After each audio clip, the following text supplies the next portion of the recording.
Donc ici, c'est le projet Wikipédia. Wikipédia dédié à la Côte d'Ivoire, où ils vont présenter comment collaborer sur Wikipédia, comment intégrer Wikipédia.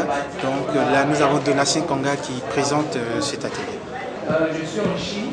Si je veux partager une information sur Internet qui concerne Wikipédia Côte d'Ivoire, j'utilise le dièse WikiCIV, de sorte que ce que je vais écrire soit référencé sous ce mot-clé et permettre à mes amis qui sont en Côte d'Ivoire, par exemple, de pouvoir avoir accès à cette information.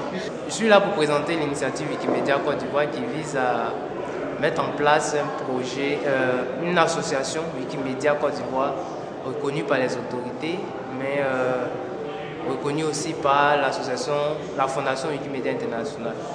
Notre gros objectif, c'est vraiment de sensibiliser et promouvoir les projets Wikimedia en Côte d'Ivoire afin de développer du contenu sur notre pays qui, nous l'avons constaté, est vraiment très battu.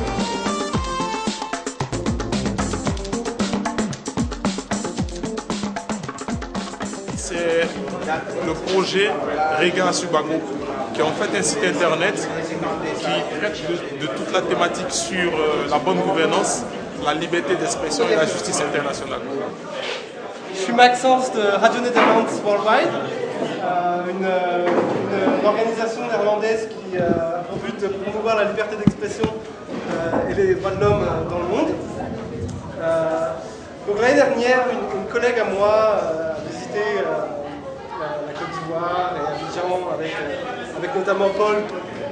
On a réfléchi, et en février, comme c'était le début de l'audience de confirmation des charges, c'est un peu un terme technique, mais en gros ça voulait dire que c'était le début pour savoir si Laurent Gbagbo allait être jugé ou pas à la Cour pénale internationale. On s'est dit qu'il fallait qu'on fasse quelque chose à ce sujet. Donc on a réfléchi avec des blogueurs ici. Finalement on s'est dit qu'on allait lancer une plateforme très simple, un début avec un logiciel très simple, rien de révolutionnaire, mais qui allait permettre aux gens qui voulaient nous envoyer leurs analyses personnelles, leurs articles de blog, nous raconter un petit peu ce qui s'était passé pendant la crise, nous donner leur avis sur la justice internationale. Ils allaient pouvoir avoir ce moyen sur notre plateforme. Donc on fait ça, on a lancé ça en février dernier, donc ça n'a pas un nom du tout, c'est tout neuf. On collectionne des articles de blog, des opinions, etc. Mais on va aussi auprès de la CPI et on essaye de récupérer les questions de nos followers sur Facebook. On a plus de 50 000 sur notre page, 50 000 de followers, tout ça. Et à chaque fois, on demande qu'est-ce que vous voulez demander, par exemple, à l'avocat de Laurent Gbagbo. Qu'est-ce que vous voulez demander à Fatou Bensouda. Une bibliothèque numérique qui va abriter également un coworking space. Le projet Brick Espoir qui est en train d'être présenté par M. Israël Yoruba. Brick Espoir, c'est une plateforme collaborative qui tient du crowdsourcing et du crowdfunding du moins. Donc comment un simple citoyen peut porter un projet qui va aller jusqu'à la création d'une nouvelle émulation en quelque sorte d'innovation. Dans la vie réelle, une brique, c'est une brique normale. Donc chacun de nous, en achetant une brique en ligne, vient déposer sa brique dans la vie normale. Bien, lorsque tout le monde aura acheté sa brique, on sera à 1 milliard de francs CFA. Donc la brique, elle est en ligne. Quand tu payes ta brique ici, en fait, dans la vraie vie, tu contribues à mettre en place, à mettre ce bâtiment-là sur pied. Brick Espoir, c'est le premier financement participatif en Côte d'Ivoire. En fait, nous sommes dit qu'il était important que les Ivoiriens et les amis de la Côte d'Ivoire contribuent d'une façon ou d'une autre à un projet communautaire. Et ce projet communautaire, ça sera ce qu'on appelle le Tech Hope. C'est en fait un hub à l'intérieur duquel il y aura 5 idées principales. On aura de la formation, on va former des web journalistes et des community managers. Ensuite, il y aura une bibliothèque à l'intérieur dédiée aux médias et aux métiers du numérique. À l'intérieur, il y aura un espace de coworking. On aura aussi ce qu'on appelle le laboratoire du libre. Et puis enfin, on a ce qu'on appelle le Business Angel Fund. C'est un fonds qui va permettre aux jeunes entreprises, aux startups de se développer, mais qui sera remboursable à taux zéro. Donc en gros, c'est ça l'idée. Autre chose, c'est que nous voulons en fait emmener les citoyens à se développer, amener les citoyens à eux-mêmes se prendre en charge et à construire quelque chose à partir d'eux. Arrêter de compter sur l'État, arrêter de compter sur les banques. Je pense qu'il appartient aussi à nous, individus, de pouvoir ensemble construire quelque chose pour la Côte d'Ivoire. Là, je viens de suivre la présentation d'un projet innovateur. Moi, je suis béninois. Quand tu vois le fond du projet, c'est un projet qui est vraiment porteur.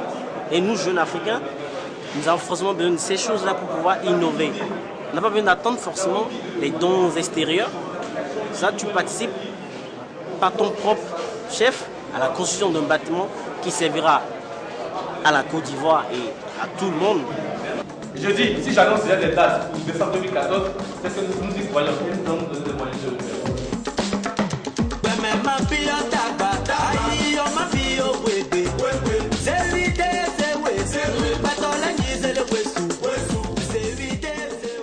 Nous sommes une start-up, donc il y a un groupe, un espace de coworking à Abidjan qu'on appelle AMN.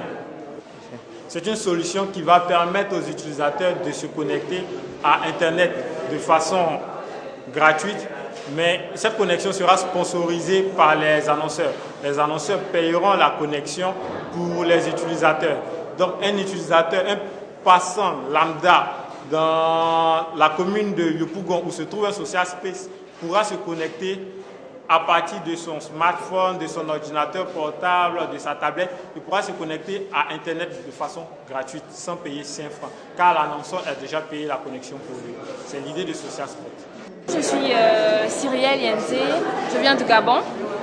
Là, je suis dans l'atelier Social Spot, qui est un projet qui vise à promouvoir Internet gratuitement dans une localité, dans un village ou bien dans une zone où on peut se trouver. Bon, l'intérêt est vraiment majeur parce que au Gabon, Internet, c'est vraiment difficile d'accès. Et souvent, les réseaux ne sont pas accessibles à tout le monde. Tout le monde n'a pas la capacité de se connecter à Internet à n'importe quel moment. Et ce serait vraiment avantageux pour nous d'importer une filière Social Spot au Gabon. Ça nous aiderait beaucoup à gagner pour les étudiants et tout le monde en fait.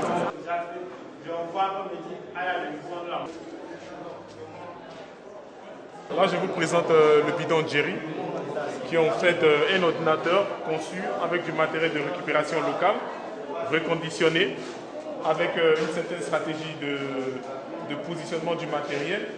Et cet ordinateur se nourrit essentiellement de logiciels libres.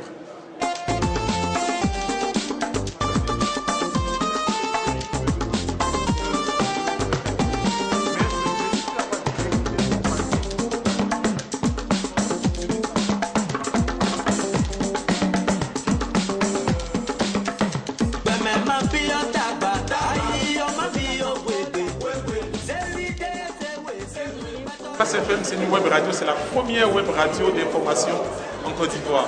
Et la particularité de cette web radio, c'est qu'elle est tenue par des étudiants, des bénévoles.